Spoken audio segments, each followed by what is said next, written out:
Hello दोस्तों, welcome back to my channel. दोस्तों मैं हूं हर्षित, आपके अपने चैनल रेसल स्पोर्ट्स इंडिया से। आइए आज हम देखेंगे कि क्या हुआ आखिर रेसलमेनिया 41 के नाइट 2 में, तो वीडियो को एंड तक जरूर देखिएगा। अमेरिकन सिंगर एवा मैक्स ने सबसे पहले नेशनल एंथम गाया था प्री शो के एंड में, और फिर ऑफिशियल शो की ओपनिंग स्टेफनी मैकमैन ने करी एक छोटी सी स्पीच में, और रेसलमेनिया में हम सबका स्वागत किया। एज यूजुअल हमें रेसलमेनिया की ओपनिंग पायरो और फायरवर्क्स देखने को मिले। ओपनिंग मैच में इयो स्काई ने डिफेंड की थी अपनी women's world championship against Bianca Belair, जिनको एक स्पेशल एंट्रेंस मिली, एक स्पेशल अटायर था, लेकिन क्राउड उनको बू कर रही थी, और रिया रिप्ली के बीच में। उनका अटायर भी स्पेशल है, लेकिन उनको फैंस चीयर कर रहे हैं। इस मैच की शुरुआत उसी तरीके से होती है जो बिल्डअप के दौरान हमें देखने को मिला कि बाकी दोनों मिलकर इयो को साइडलाइन कर रहे हैं, लेकिन इस बार इयो रेडी है, दोनों के हाथ पकड़ती है और पहला वार करती है इस मैच का। उसके बाद बियांका कंट्रोल में आती है। आज बात यह कि बियांका बूस को एम्ब्रेस करके थोड़ा हीलिश एक्ट कर रही हैं। वो दोनों ओपोनेंट्स को कॉर्नर में ले जाती है, उनको मुक्के मारती है। इयो स्काई बियांका की चोटी खींचती है, और बियांका और रिया दोनों को एक टॉप रोप ब्लॉकबस्टर मूव मारती हैं। उसके बाद हमें एक बिग मूनसॉल्ट देखने को मिलती है आउटसाइड में, लेकिन फिर बियांका जो है उनको एक सीरीज ऑफ मूव्स और वर्टिकल सुप्लेक्सेस के साथ पटकती हैं।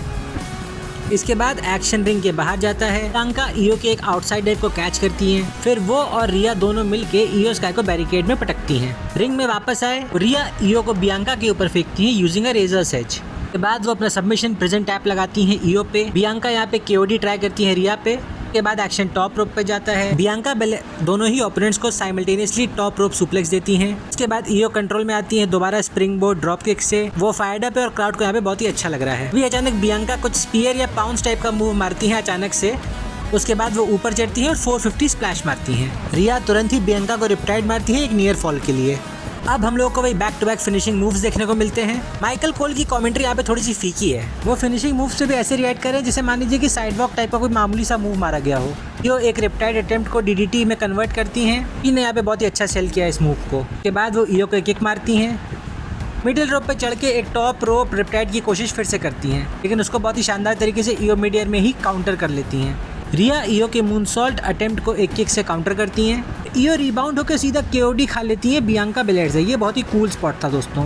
1-2, लेकिन रिया काउंट को ब्रेक करती हैं। बियांका थोड़ी फ्रस्ट्रेट हो गई है और ट्रैश टॉकिंग शुरू कर देती हैं। इसके बाद उन दोनों के बीच में स्टिफ स्ट्राइकिंग का कंपटीशन होता है। एक टॉप रोप मूव सेटअप होता है, लेकिन रिया बियांका को हेडबट मारती हैं। इयो पॉइजन लाने के लिए जाती हैं, लेकिन रिया उनको सामने की तरफ पटक देती है रिंग पोस्ट पे। बहुत ही शानदार मूव था दोस्तों। बियांका फिर से केओडी ट्राई करती है रिया पे। रिया अपनी फीट पे लैंड होती है, एक बड़ा हेडबट मारती हैं। रिपटाइड ट्राई करती हैं, लेकिन बियांका उसको काउंटर करती हैं। अपनी चोटी से रिया को मारती हैं और उसके बाद केओडी मारती हैं। वो काउंट के लिए जाती है कि इयो स्काई अचानक से एक मूनसॉल्ट मार के पिनफॉल ब्रेक करती हैं, और उसके बाद बियांका बेलेयर को पिन करके अपना चैंपियनशिप रिटेन कर लेती हैं। दोस्तों ये एक ब्रेथलेस और एक्शन पैक्ड ओपनिंग मैच था नाइट 2 के लिए, जो कि बहुत ही शानदार था। तीनों ही वुमेन ने बहुत ही शानदार काम किया। अगला मैच है Sin City street fight between Drew McIntyre and Damian Priest. Drew McIntyre की एंट्री पहले होती है। उनके साथ एक डून स्पॉन्सरशिप टाइप की कोई चीज़ है स्टेज में। ड्रू मैकिंटायर प्रिटेंड करते हैं कि जैसे वो फ्रेंड है, और कुछ कस्टम गियर भी पहने हुए हैं। Kerry King of the Slayer band यहाँ पर एंट्री म्यूजिक बजा रहे हैं डेमियन प्रीस्ट का। डेमियन प्रीस्ट की एंट्री बहुत स्पेशल है भाई, आग वाग काफ़ी जली। ड्रू मैकिंटायर यहाँ पे रिंग बेल बजने से पहले ही डेमियन प्रीस्ट पर अटैक करते हैं। दोनों बाहर आउटसाइड ब्रॉल करते हैं। मैकिंटायर एक सुप्लेक्स मारते हैं। उसके बाद जो प्रीस्ट हैं वो ड्रू मैकिंटायर पे स्टील स्टेप्स मारते हैं। उसके बाद ड्रू वापस कंट्रोल में आते हैं, वो प्रीस्ट को स्टील स्टेप्स मारते हैं कुछ टाइम पे। उसके बाद एक लास्ट ईयर के कॉलअप के तौर पे एक सेल्फी लेते हैं, जैसे पिछले साल उन्होंने किया था। वो रिंग के बाहर टेबल्स को सेटअप करते हैं और एक आउटसाइड डाइव के हिट करते हैं। इनका VLC मैच याद आ गया दोस्तों। रिंग के अंदर प्रीस्ट चेयर फेंक के क्लेमोर को काउंटर करते हैं, लेकिन ड्रू फिर भी क्लेमोर उनको मार ही देते हैं कैसे भी करके, लेकिन सिर्फ 2 काउंट मिलता है। ड्रू मैकिंटायर प्रीस्ट की गर्दन में चेयर फंसाते हैं और एक क्लेमोर और मारने की कोशिश करते हैं, लेकिन प्रीस्ट उनको एक ज़बरदस्त चोक स्लैम देते हैं। चेयर शॉट्स के बाद प्रीस्ट कॉर्नर में चेयर सेटअप करते हैं, लेकिन ड्रू फिर से कंट्रोल आता है स्पाइन बस्टर मार के। उसके बाद वो एक वाइट नॉइज ट्राई करते हैं ओवर द टॉप से, लेकिन प्रीस्ट बच जाते हैं और ड्रू को टेबल पे रेजर्स एज के साथ फेंक देते हैं। मैकिंटायर से 1 पे किक आउट कर देते हैं। प्रीस्ट कोशिश करते हैं साउथ ऑफ हेवन की रिंग स्टेप्स पे, लेकिन ड्रू काउंटर करते हैं और फ्यूचर शॉक डीडीटी मार देते हैं रिंग स्टेप्स पे। यहाँ पर हमको एक नियर फॉल देखने को मिलता है।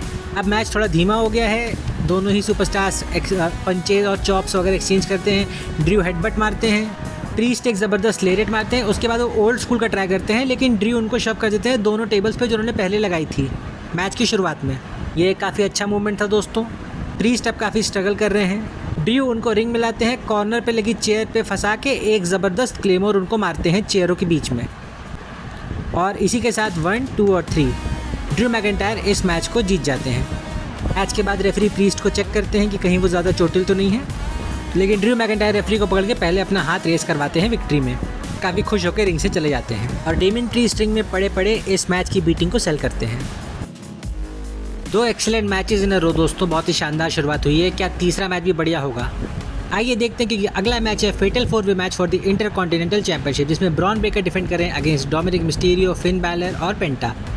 पेंटा अपने मास्क के साथ आते हैं, डोमिनिक भी एक मास्क के साथ आते हैं जिसको निकालने में वो काफ़ी स्ट्रगल करते हैं। अनाउंसर्स उनका बहुत ही मजाक उड़ाते हैं। टेलर भी अपने एक मास्क लेके आते हैं। ब्रॉन के पास है नहीं, ब्रॉन के पास मास्क नहीं है। ब्रेकर शुरुआत में ही डॉम को एक स्पीयर मारते हैं जो कि भाग जाते हैं रिंग से। के बाद वो दोनों मिलकर ब्रॉन ब्रेकर को रिंग के बाहर फेंकते हैं। पेंटा कंट्रोल में आते हैं, साइड डाइव मार के दोनों ही हील्स को पटक देते हैं। डॉम यहाँ पे हील, लेकिन क्राउड पता नहीं इनको क्यों चीयर कर रहा है। पेंटा थोड़ा हाइप बनाते हैं क्राउड के बीच में, तभी अचानक ब्रेकर आते हैं और उनको आके कहीं से पटक देते हैं। दोस्तों ब्रॉन ब्रेकर वाकई बहुत ही तेज और खतरनाक है, कहीं से भी आ जाते हैं। उसके बाद रिंग के अंदर भी ब्रॉन डोमिनेट करते हैं, डोमिनिक को स्पीयर मारते हैं, बेलर यहाँ पे पिनफॉल को रोकते हैं। अब हमें यहाँ पे थोड़ा पेंटा को ऑफेंस देखने को मिलता है, वो जजमेंट डे के मेंबर्स पे अटैक करते हैं। उसके बाद वो फिन बैलर पे अपना सैक्रिफाइस मूव ट्राई करते हैं, लेकिन ब्रॉन उन दोनों को ही एक साथ पकड़ के एक ह्यूज डबल जर्मन सुप्लेक्स देते हैं। डॉम आते हैं, वो ब्रॉन को बाहर फेंक देते हैं और पेंटा पे 3 अमीगोज मूव करते हैं। पेंटा थर्ड वाले को ब्लॉक करते हैं, लेकिन बैलर यहाँ पे डॉम की मदद करते हैं और एक डबल सुप्लेक्स देते हैं। वो सेम चीज़ ब्रॉन के साथ भी ट्राई करते हैं, जो कि ऑफ कोर्स इसको काउंटर करके उन दोनों को ही सुप्लेक्स मार देते हैं। फ्रैंकेनस्टाइनर से ब्रॉन ब्रेकर 2 काउंट मिलता है उनको फिन बैलर के ऊपर। हील्स यहाँ पे टेक ओवर करते हैं। डॉम यहाँ पे फिन बैलर को एक ड्रॉप किक मारते हैं और 619 के लिए मारते हैं। फिन यहाँ पे उसको कैच कर लेते हैं और बहुत ही तेज स्टॉम्प करते हैं यहाँ पर वो डॉम को। उसके बाद पेंटा फिन बैलर पे पेंटा ड्राइवर मार देते हैं, लेकिन ब्रॉन ब्रेकर इस पिनफॉल को ब्रेक करते हैं। पेंटा और ब्रॉन के बीच में स्ट्राइक्स एक्सचेंज होती हैं, लेकिन तभी कार्लिटो ब्रॉन ब्रेकर को रिंग के बाहर गिरा देते हैं इंटरफेयर करके। डॉम पेंटा को रोल अप करते हैं फॉर ए नियर फॉल। पेंटा एक कैनेडियन डिस्ट्रॉयर मारते हैं डॉम को, लेकिन कार्लिटो पेंटा को रिंग के बाहर खींच लेते हैं और अनाउंस टेबल पे उनको पटक देते हैं। उसके बाद कार्लिटो अनाउंस टेबल पे चलते हैं, लेकिन तभी अचानक ब्रॉन आके उनको अचानक से एक स्पीयर मार देते हैं दूसरी टेबल पे। रिंग में वापस आते हैं और ब्रॉन पेंटा को भी यहाँ पे स्पीयर मारते हैं, लेकिन डोमिनिक अचानक से आके उनको 619 मारते हैं। डॉम टॉप रोप पे चढ़ते हैं फ्रॉग स्प्लैश के लिए, लेकिन फिर उसको ब्रेक करते हैं। उसके बाद वो खुद टॉप रोप पे चढ़ के अपना फिनिशर कोडी ग्राम मारते हैं। फिर जैसे ही कवर करते हैं, डोमिनिक मिस्टीरियो अचानक से एक फ्रॉग स्प्लैश मारते हैं, बहुत ही ज़बरदस्त पिनफॉल को ब्रेक करते हैं और अपने साथ ही फिन बैलर को ही पिन कर देते हैं और इंटरकॉन्टिनेंटल चैंपियनशिप जीत जाते हैं। वो दोस्तों ये एंडिंग बहुत ही ज़्यादा सिमिलर थी पहले मैच से, लेकिन इससे कोई बहुत ज़्यादा फ़र्क नहीं पड़ता। ये मैच बहुत ही मज़ेदार था और डोमिनिक क्राउड के साथ सेलिब्रेट करता है। क्राउड यहाँ पे बहुत ज़्यादा खुश है डोमिनिक के लिए। अब हमें देखना है कि जजमेंट डे का आगे आखिर क्या होगा। इसके बाद दोस्तों रैंडी ऑर्टन आते हैं अपने ओपन चैलेंज मैच के लिए। वो रिंग में आते हैं, माइक लेते हैं और बोलते हैं कि आज जो कोई भी उनका ओपोनेंट है उसको अपना रेसलमेनिया मूवमेंट मिलने वाला है। ये सब पॉसिबल होगा 3 मोस्ट डेंजरस लेटर्स के, जो कि हैं RKO। एक लंबा सा पॉज होता है, एंट्रेंस वे दोस्तों स्लोली खुल रहा है और इस ओपन चैलेंज को आंसर करते हैं और कोई नहीं बल्कि TNA के वर्ल्ड चैंपियन जो हेनरी। वाकई में दोस्तों ये बहुत ही कूल था, ये बहुत ही कूल मूवमेंट था, किसी को उम्मीद नहीं थी इस चीज़ की। बेल बजती है, रैंडी ऑर्टन एक RKO के लिए जाते हैं, हेनरी उनको रोल अप करते एक नियर फॉल के लिए। बहुत ही करीबी मामला था दोस्तों। जो यहाँ पे थोड़ा कंट्रोल में है वो रैंडी ऑर्टन पे अपना फिनिशर मारने के लिए जाते हैं। क्राउड यहाँ पे बहुत ज़्यादा एक्साइटेड है दोस्तों। रैंडी ऑर्टन उनकी आंखों में पोक करते हैं, कंट्रोल लेते हैं, DDT मारते हैं, पावर स्लैम मारते हैं और जो हेनरी एक और RKO को काउंटर करके अपना फॉल अवे स्लैम मारते हैं। उसके बाद वो अपना सिग्नेचर पोज मारते हैं क्राउड को टॉन्ट करते हुए, लेकिन तभी अचानक से रैंडी ऑर्टन आके उनको एक ज़बरदस्त RKO मारते हैं और इसी के साथ रैंडी ऑर्टन इस मैच को जीत जाते हैं। अब क्या ही बोला जाए दोस्तों। इसके बाद ऑर्टन हेनरी को उठाते हैं, उनका हैंड रेस कराते हैं, क्राउड को बहुत ही अच्छा लग रहा है, लेकिन फिर रैंडी उनको फिर से RKO मारते हैं क्योंकि वो रैंडी ऑर्टन ही है। उसके बाद रैंडी ऑर्टन जो करते हैं वो उनका स्पिन अराउंड वाला टॉन्ट जो होता है उसको टीज़ करते हैं और उसके बाद फिर अपना शानदार पोज मार के मैच को एंड कर देते हैं। दोस्तों ये बहुत ही मज़ेदार था देखने में, वाकई में बहुत मज़ा आया देख के। अगला मैच है दोस्तों Logan Paul versus AJ styles के बीच में। सबसे पहले लोगन पॉल आते हैं अपना सेल्फी ड्रोन कैमरे के साथ और मल्टीपल एंगल से अपनी खुद की फ़ोटो लेते हैं। मैच यूजुअल लॉकअप के साथ शुरू होता है। उसके बाद AJ रिंग के बाहर जाते हैं। उसके बाद लोगन एक प्लांचा के लिए ट्राई करते हैं, AJ उनको एप्रन में ट्रैप करते हैं और पिटाई करते हैं उनकी। ये काफ़ी वेटरन मूव था दोस्तों और इसको इसी तरीके से इसको देखने में काफ़ी मज़ा आया दोस्तों। उसके बाद AJ लोगन को रिंग के अंदर वापस लाते हैं, लेकिन लोगन उनको एप्रन में ही पकड़ के रिंग पोस्ट पे पटक देते हैं। उसके बाद अपना टॉप रोप प्लांचा इस बार रिंग के बाहर मारते हैं। उसके बाद वो AJ स्टाइल्स को टॉन्ट करते हैं अपना फिर से ड्रोन कैमरा पकड़ के और उसके बाद उसको उड़ा देते हैं, जिससे कि हमें लोगन के फ्रॉग स्प्लैश का एक बहुत ही यूनिक एंगल देखने को मिलता है। स्टाइल्स अब फाइट बैक करते हैं, लोगन यहाँ पर एक बड़ी सी मूनसॉल्ट मारते हैं, एजे उनको बचाते हैं गिरने से एक तरीके से। उसके बाद दोस्तों एजे स्टाइल्स एक आयरिश व्हिप को काउंटर करते हैं और टर्न अराउंड करके लोगन पॉल को एक क्लोज लाइन मारते हैं। लोगन पॉल यहाँ पे काफ़ी कॉकी बिहेव कर रहे हैं। एक ब्रेन बस्टर मारने के बाद एजे स्टाइल्स जाते हैं स्टाइल्स कैरेक्टर, लेकिन लोगन वहाँ पर उनको लैंड करते हैं अपने फीट में। उसके बाद वो एक फोरआर्म के लिए जाते हैं, एक रोलिंग सेंटोन मारते हैं, उसके बाद एक लायन सॉल्ट मारते हैं नियर फॉल के लिए। ये लायन सॉल्ट दोस्तों बहुत ही शानदार था। एजे स्टाइल्स एक बार फिर से स्टाइल स्लैश के लिए जाते हैं, लेकिन लोगन पॉल रोप ब्रेक की मदद से बच जाते हैं। उसके बाद लोगन पॉल मारते हैं एक बक शॉट लेरिएट 2 काउंट के लिए। एजे फिर से कंट्रोल में आते हैं, एक 450 स्प्लैश के लिए जाते हैं स्प्रिंग बोर्ड, लेकिन लोगन पॉल अपनी नीज उठा के स्टाइल्स क्लैश दे मारते हैं एजे स्टाइल्स को। एजे स्टाइल्स तुरंत के तुरंत ही रोल अप करके उनको अपना खुद का स्टाइल्स क्लैश मार देते हैं। इसके बाद दोस्तों वो दोनों ही अब यहाँ पे डाउन हो चुके हैं पूरे तरीके से। ये इस मैच का अब तक का सबसे कूल स्पॉट था दोस्तों, देखने में बहुत ही ज़्यादा अच्छा लगा। इस तरीके से मोमेंटम के साथ एजे ने स्टाइल्स क्लैश मारा। के बाद लोगन पॉल के साथ ही जेफ जो होते हैं वो रिंग साइड आते हैं ब्रास नकल्स देने के लिए लोगन पॉल को, लेकिन तभी वहाँ पे केरन क्रॉस आ जाते हैं। वो उनसे नकल लेते हैं, एजे स्टाइल्स को ऑफ़र करते हैं। एजे स्टाइल्स जेफ को साइड करते हैं, क्रॉस यहाँ पे कन्विंस कर रहे हैं एजे को कि ब्रास नकल यूज़ करो, लेकिन वो ब्रास नकल्स फेंक के केरन क्रॉस पे ही हमला कर देते हैं। लेकिन जैसे ही वो रिंग में आते हैं एजे स्टाइल्स को लोगन पॉल अपना फोरआर्म मारते हैं जो कि टाइटेनियम प्लेट से बना हुआ है, और उसके बाद पल्वराइजर फिनिशर मार के एजे स्टाइल्स को पिन करके रेसलमेनिया में हरा देते हैं। दोस्तों अगले मैच में लिव मॉर्गन और रकेल रॉड्रिगस डिफेंड कर रही हैं अपनी women's tag team championship against Lyra Valkyria और उनकी कोई मिस्ट्री पार्टनर। ऐसा इसलिए क्योंकि हमें पता था कि नाइट 1 के प्री शो के दौरान बेली पे किसी ने हमला किया था। लायरा वेल्किरिया की एंट्री दोस्तों यहाँ पे अच्छी होती है। उनके रेसलमेनिया अटायर का पार्ट में जो विंग्स हैं वो बहुत ही अच्छे लगते हैं। उनकी पार्टनर और कोई नहीं बल्कि बेकी लिंच है दोस्तों। जी हाँ दोस्तों, बेकी लिंच वापस आ चुकी हैं और क्राउड ने बहुत ही अच्छा रिस्पॉन्स दिया। लिव मॉर्गन घबरा गई हैं, अनाउंसर्स उनको मॉक भी करते हैं इस चीज़ के लिए। मैच शुरू होता है, लिव तुरंत ही रकेल को टैग दे देती हैं। बेकी लिंच भी एक्टिंग करती है कि वो टैग देके बाहर जा रहे हैं, लेकिन तभी वो मुड़ती हैं और रकेल रॉड्रिगस को एक ज़बरदस्त राइट हैंड देती हैं। उसके बाद लायरा टैग इन करती हैं और बेबी फेसेस मिलकर काफ़ी टाइम तक रकेल को कंट्रोल में रखते हैं, लेकिन तभी लिव होती हैं वो लायरा को टॉप रोप से गिराती हैं। उसके बाद हील्स कंट्रोल में आते हैं, वो लायरा की पिटाई करते हैं। लिव मॉर्गन 3 अमीगोज मारती हैं, बेकी लिंच को मॉक करती हैं और उनको एप्रन से गिरा देती हैं। बेकी लिंच अंदर आने की कोशिश करती है, लेकिन रेफरी उनको रोक देते हैं। ये सब बिल्डअप हो रहा है दोस्तों ताकि बेकी लिंच को एक हॉट टैग मिले। लायरा ऑलमोस्ट ऐसा कर भी देती है, लेकिन तभी लिव मॉर्गन पीछे से आके बेकी लिंच को नीचे गिरा देती हैं हीलिश तरीके से। बेकी उनके पीछे पीछे चारों तरफ दौड़ती हैं, लिव रिंग के अंदर आती, लेकिन रकेल बेकी को एक बिग बूट मार के गिरा देती हैं। उसके कुछ टाइम बाद फाइनली लायरा वेल्किरिया एक हॉट टैग देती हैं। बेकी हील्स की यहाँ पे पिटाई करती हैं। लिव मॉर्गन को एक बैक एक्सप्लोडर पड़ता है। बेकी लिंच एक आर्म बार लगाती है, इसके तुरंत बाद वो अपने फिनिशर डिसआर्मर के लिए चली जाती हैं। लिव ऑलमोस्ट टैप करने वाली होती है, लेकिन तभी रकेल आके इस सबमिशन को ब्रेक करती हैं। लिव मॉर्गन बेकी लिंच को ऑब्लिवियन फिनिशर हिट करती हैं, लेकिन लायरा वेल्किरिया इस पिनफॉल को ब्रेक कर देती हैं सही वक्त पे। लायरा अब रकेल के ऊपर एक आउटसाइड डाइव मारती हैं और उसके बाद रकेल उनको कैच करती हैं, लेकिन लायरा उसको एक डीडीटी में काउंटर कर देती हैं। इसी बीच बेकी लिंच रिंग में अपना मैन हैंडल स्लैम फिनिशर मार के लिव मॉर्गन को पिन करके ये मैच अपनी टीम के लिए जीत जाती हैं। तो दोस्तों नई टैग टीम विमेंस चैंपियन है लायरा वेल्किरिया और रिटर्निंग बेकी लिंच। लायरा वेल्किरिया अब बन चुकी हैं डबल चैंपियन। इसके बाद दोस्तों स्टोन कोल्ड स्टीव ऑस्टिन आते हैं अपनी क्वाड बाइक में और काफ़ी तेज़ चला रहे हैं, इतना तेज़ चला रहे हैं कि वो एक्चुअली एक बैरिकेड में जाके क्रैश कर जाते हैं। अब ये दोस्तों थोड़ा ख़तरनाक था। उम्मीद है कि सब लोग यहाँ पे ठीक हो, किसी को चोट ना लगी हो। वो रिंग में आते हैं, अटेंडेंस अनाउंस करते हैं, लेकिन फिर मस्ती के तौर पे खुद ही काउंट 1 2 3 करके काउंट करने लगते हैं। क्राउड साथ में वॉट कर रहा है, लेकिन फिर वो कहते हैं कि नहीं मैं तो बस मजाक कर रहा था। ऑस्टिन अनाउंस करते हैं कंबाइंड अटेंडेंस 1,24,693 लोगों की। इसके बाद वो वापस जाते हैं, एक फीमेल फ़ैन है उनसे अपोलोजाइज़ करते हैं, शायद उनको कहीं चोट लग गई है। WWE प्रेसिडेंट निक खान भी दोस्तों यहाँ पे आए हुए हैं, पता नहीं कोई लीगल मैटर ना हो जाए यहाँ पे। खैर कुल मिला के उम्मीद है कि सब कुछ ठीक है। कमेंट्री भी यहाँ पे इस चीज़ को डिस्कस करती है जो कि हम लोग को शायद गलती से सुनाई दी गई, लेकिन ठीक है चलिए जो भी था, उम्मीद है कि यार सब कुछ ठीक रहेगा।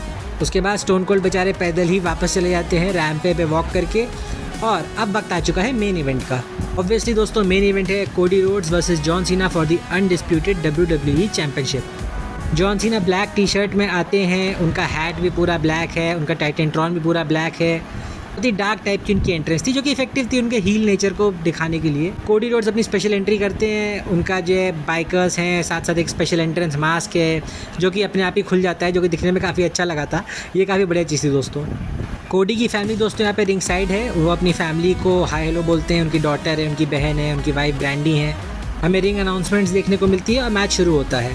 कोडी यहाँ पे पहला वार करते हैं शोल्डर टैकल के साथ, सीना रिंग के बाहर जाते हैं, अपना नॉर्मल हील टैक्टिक्स यूज़ करते हैं, टाइम वेस्ट करते हैं, सीना हेडलॉक टेक ओवर करते हैं, कोडी उससे बाहर निकलते हैं, सीना को एक ड्रॉप किक मारते हैं और फिर एक बिग डाइव मार के सीना को गिराते हैं। उसके बाद रिंग में वापस आते हैं। अब सीना कोडी को 2-4 मुक्के मार के रिंग में गिरा देते हैं और स्टॉम्प करते हैं। उसके बाद वो क्राउड को थोड़ा सा मॉक भी करते हैं। यहाँ पे थोड़ी वो डर्टी टैक्टिक्स भी अपना रहे हैं, स्टॉम्प कर रहे हैं कोडी को। उसके बाद स्लिंग शॉट करते हैं रोप में, बॉटम रोप में उनको। उसके बाद सीना बड़ी बड़ी क्लोज लाइन्स मारते हैं और कोडी उनके लिए काफ़ी सेल कर रहे हैं दोस्तों। अब दोस्तों ये जो मैच है काफ़ी ओल्ड स्कूल टाइप का था। सीना यहाँ पे धीरे धीरे कोडी पर अटैक कर रहे हैं। हमें मिडिल रोप से डबल एक्स हैंडल्स देखने को मिल रहे हैं। कोडी यहाँ पे फाइट बैक करते हैं, लेकिन सीना फिर उनकी आंखों में देख करके फिर से कंट्रोल में आ जाते हैं। उसके बाद वो जो है एक डीडीटी मारते हैं, टोर्नेडो डीडीटी, और हमें इस मैच का पहला नियर फॉल देखने को मिलता है। उसके बाद सीना अपने 5 मूव और डूम्स के लिए जाते हैं। काफ़ी हीलिश हैं, काफ़ी टॉन्ट कर रहे हैं क्राउड को, काफ़ी पॉज ले रहे हैं। उसके बाद कोडी भी उनको आई रेक करते हैं। सीना 5 नकल शफल मारते हैं, लेकिन कोडी फिर डिजास्टर किक मारते हैं और कोडी कटर मारते हैं। उनको सिर्फ 2 काउंट मिलता है। उसके बाद कोडी डस्टी रोड्स के पंचेज मारते हैं। सीना भी उनको जो है एल्बो ड्रॉप मारते हैं, एसटीएफ लगभग लगा देते हैं। कोडी उसको काउंटर करते हैं, लेकिन फिर सीना कोडी रोड्स को डबल ए मारते हैं, ए मारते हैं और 1-2 और कोडी किक आउट करते हैं। इसके बाद सीना 5 नकल शफल हिट करते हैं, एक और एटीट्यूड एडजस्टमेंट के लिए जाते हैं, लेकिन कोडी जो है वहाँ पे काउंटर कर टॉप रोप मूव के लिए सीना उनको गिरा देते हैं। कोडी यहाँ पर रिक फ्लेयर की तरह एक्ट करने की कोशिश करते हैं ओवर द टॉप रोप से। और फिर हमें दोस्तों देखने को मिलता है एक टॉप रोप एवलांचे एटीट्यूड एडजस्टमेंट, जो कि अगेन बहुत ही नियर फॉल था। कोडी फिर से किक आउट कर देते हैं। सीना जाते हैं एक टॉप रोप लेग ड्रॉप के लिए, कोडी उसको काउंटर करते हैं पावर बॉम्ब में। उसके बाद कोडी एक और कोडी कटर मारते हैं, इस बार कॉर्नर पे चढ़ के सीना यहाँ पे फिर से किक आउट करते हैं। कोडी यहाँ पे क्रॉस रोड्स के लिए जाते हैं, लेकिन तभी सीना उसको रिवर्स करते हैं एक और एटीट्यूड एडजस्टमेंट में। उसके बाद सीना तुरंत ही एसटीएफ लगा देते हैं, लेकिन कोडी यहाँ पे थोड़ा स्ट्रगल करते हैं और उसके बाद सीना उनको बार बार इनके बीच में खींचते हैं। कोडी फिर से स्ट्रगल करते हैं। फाइनली कोडी क्या करते हैं, इसको काउंटर करते हैं, लेकिन तभी हमें एक रेफरी बम्प देखने को मिलता है और रेफरी यहाँ पर गिर जाते हैं। उसके बाद सीना उसके बाद फिर से एक ले जाते हैं, लेकिन कोडी उसको काउंटर करते हैं और फाइनली एक क्रॉस रोड्स मार देते हैं। रेफरी यहाँ पे डाउन है दोस्तों, क्राउड यहाँ पे काउंट करता है। कोडी ये मैच वैसे जीत चुके हैं। कोडी जाके रेफरी को चेक करते हैं, सीना वहाँ पे टर्न बकल को एक्सपोज कर देते हैं, कोडी को वहाँ पे पटक देते हैं, एक बार नहीं 2 बार, और उसके बाद एक और ए मार देते हैं। लेकिन वही है दोस्तों, रेफरी अभी भी डाउन है। यहाँ पे वो धीरे धीरे काउंट करते हैं और कोडी यहाँ पे फिर से किक आउट करते हैं एक नियर फॉल में। सीना को भरोसा नहीं हो रहा और ओ माय गॉड, हमें यहाँ पे रेसलमेनिया का जो थीम सॉन्ग है फीन, वो यहाँ पे सुनाई देता है। ट्रेविस स्कॉट यहाँ पे आ जाते हैं दोस्तों। क्या यहाँ पे रॉक भी आने वाले हैं? हमें पता है कि ट्रेविस स्कॉट ने किस तरीके से जो है कोडी रोड्स को चोटिल किया था पिछले मैच में। अब मैच बिल्कुल रुक चुका है दोस्तों, पता नहीं क्या नौटंकी चल रही है। स्कॉट बहुत ही धीमे धीमे आ रहे हैं अपने बेल्ट लेके, सीना उनकी हेल्प करते हैं, उनका हाथ उठाते हैं। उसके बाद वो दोनों मिलकर रेफरी के सामने कोडी पे हमला करने जा रहे होते हैं। पता नहीं क्या हो रहा है दोस्तों, ये तो डिस्क्वालिफिकेशन हो जाना चाहिए था। खैर जो भी है, उसके बाद कोडी रोड्स काउंटर करते हैं, एक बार फिर से सीना को क्रॉस रोड्स मारते हैं। 1-2 रेफरी को ट्रेविस स्कॉट रिंग के बाहर खींच देते हैं, तो कोडी रोड्स ट्रेविस स्कॉट को चैलेंज कर रहे हैं। हे भगवान, पता नहीं क्या हो रहा है यहाँ पे। उसके बाद Cody Rhodes finally Travis Scott को भी एक क्रॉस रोड्स देते हैं। तभी सीना चुपके से बेल्ट लेके आते हैं, कोडी पे हमला करते हैं। कोडी इस चीज़ को रोक लेते हैं। उसके बाद जो है वो फाइट कर रहे हैं चैम्पियनशिप के लिए, टग ऑफ वॉर टाइप का। उसके बाद कोडी बेल्ट छीनते हैं, पता नहीं क्या हो रहा है दोस्तों। उसके बाद कोडी के पास बेल्ट है, वो सीना को हिट कर रहे हैं। सीना यहाँ पे एक्टिंग करते हैं, कोडी थोड़ा हेजिटेट करते हैं और उसके बाद सीना उनको एक लो ब्लो देते हैं, बेल्ट छीनते हैं, उनके ऊपर बेल्ट से वार करते हैं और फाइनली रेफरी होश में आता है और सीना 1, 2 और 3 इसी के साथ, जी हाँ दोस्तों, जॉन सीना रिकॉर्ड तोड़ चुके हैं। अब वो बन चुके हैं 17 time WWE champion. Travis Scott वापस आते हैं, सीना और वो सेलिब्रेट करते हैं। रॉक तो हमें कहीं दिखते ही नहीं है और बस इसी के साथ इस शो का एंड हो जाता है। कमेंट्री यहाँ पे बहुत ही कंफ्यूजिंग है दोस्तों, पता नहीं क्या चल रहा है। लिटरली जॉन सीना यहाँ पे पूरे तरीके से हील हैं, जो भी उन्होंने किया है ये सब चीज़ें थी। उन्होंने कहा है कि वो चैंपियनशिप लेके चले जाएंगे, वो आखिरी रियल WWE चैंपियन है, लेकिन ये सब कहने के बजाय माइकल कोल यहाँ पे कह रहे हैं कि जॉन सीना तो गोट है। मतलब पता नहीं क्या चल रहा है यहाँ पे। वाकई में दोस्तों काफ़ी ऑफुल एंडिंग थी रेसलमेनिया की, सच कहा जाए तो दोस्तों ये था हमारा रेसलमेनिया 41 नाइट 2 का रिव्यू। अगर आपको ये वीडियो अच्छा लगा तो लाइक करें, शेयर करें और हमारे चैनल को सब्सक्राइब करें। Thanks for watching. कल मिलेंगे मंडे नाइट रॉ के रिव्यू में।